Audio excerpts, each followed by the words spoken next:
The exhibition consists of, it's about 15 works.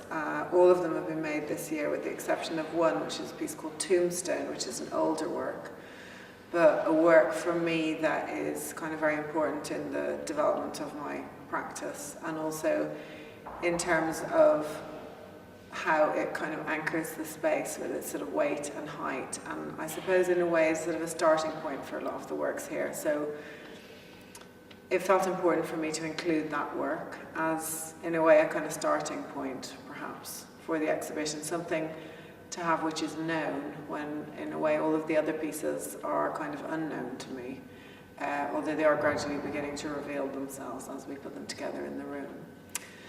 So the work is obviously primarily sculptural. There's two wall-based pieces also, but they still take on the format of sculpture in my mind. They're much more wall-based sculpture than they, than being seen as painting or sort of print or photography in any way. They're much more sculptural, I feel. So obviously the galleries here have 4 separate rooms. For me, I really like showing in spaces that have different rooms because you have a different rhythm as you walk through the rooms and in the different ways you engage with the sort of entrances and exits. And also you can create different sort of, I guess, intensities within the different galleries. And that difference that comes about through putting works together in different configurations is something that always interests me in the work.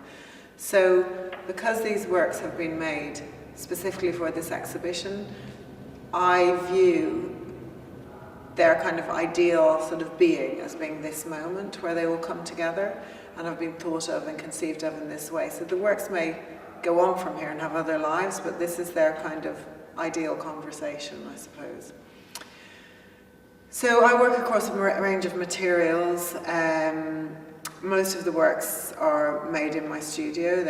I make them with 1 or 2 other people who help me in the fabrication. We use a lot of casting.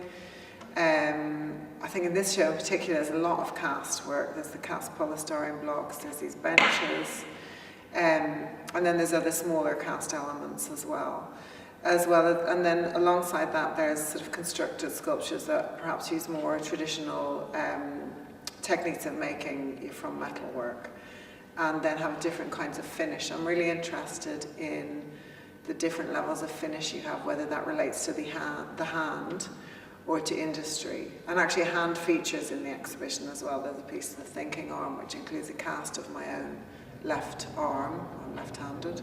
So I suppose in a way that's, a lot of the work is sort of, in a way, quite removed from me. I don't see my work as sort of narrative or autobiographical, but in a way that's a sort of presence of me as the author, I suppose, within the exhibition.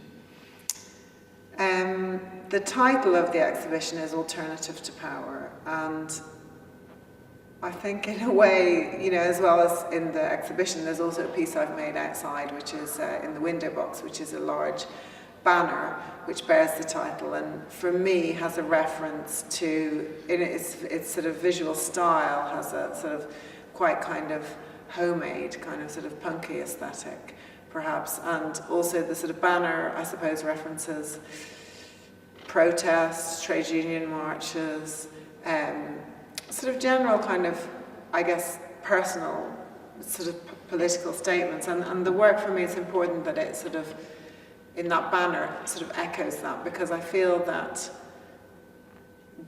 the world has changed quite a lot while I've been making this exhibition, and while the works themselves don't refer to that in, as I said, any narrative way, there is a sense, I suppose, in making art that you are perhaps sort of looking for an alternative, looking for a different way of being, for a different world, perhaps.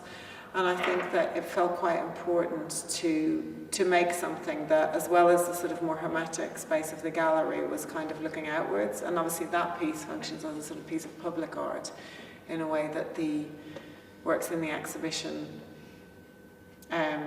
they're here for the public, but they're not in the street. It's a different arena, you're entering a different space when you come into the gallery. So the title of the show is important to me, and I think the titles of the work are also important because they take the emphasis off the formal and into the more perhaps emotive or lyrical or humorous. They sort of, in a way, they sort of puncture maybe in some ways the formality of the work and sort of bring it back to the audience, or back to the viewer, back to a sort of back to the beholder, I suppose.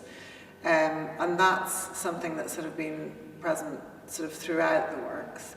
That's something that's been quite important to me throughout my sort of making and throughout my sort of putting shows together. So, I mean, one of the pieces in the show is called Soft Play, and that is made of two kind of huge cushions, which do reference in sort of obliquely the kind of cushions you do get in sort of children's centres, soft play centres. Alongside the sculptures in the exhibition also has a range of benches and seats that the public can use to, I suppose, rest within the exhibition, to take their time, to slow down, to see things, just to be somewhere, to be present, somewhere that isn't about, I guess, moving along quickly, something that's about trying to make people engage with the artwork more, making them, I suppose, more aware of their own looking, more aware of their relationship to the objects in front of them, more aware of what perhaps their response is in relation to their body and their thinking and the eye. And that relationship with the artwork. It was really important to me to sort of have something in the exhibition that is like, I guess, reaching out a hand or something to the viewer, to the person who's here, to sort of say that the space is for them, they can be here, they can stay here. It's not about a sort of didactic or polemical arrangement. It's about a sort of an interaction between these sort of silent objects and the active audience as they enter the space and make their way through the exhibition.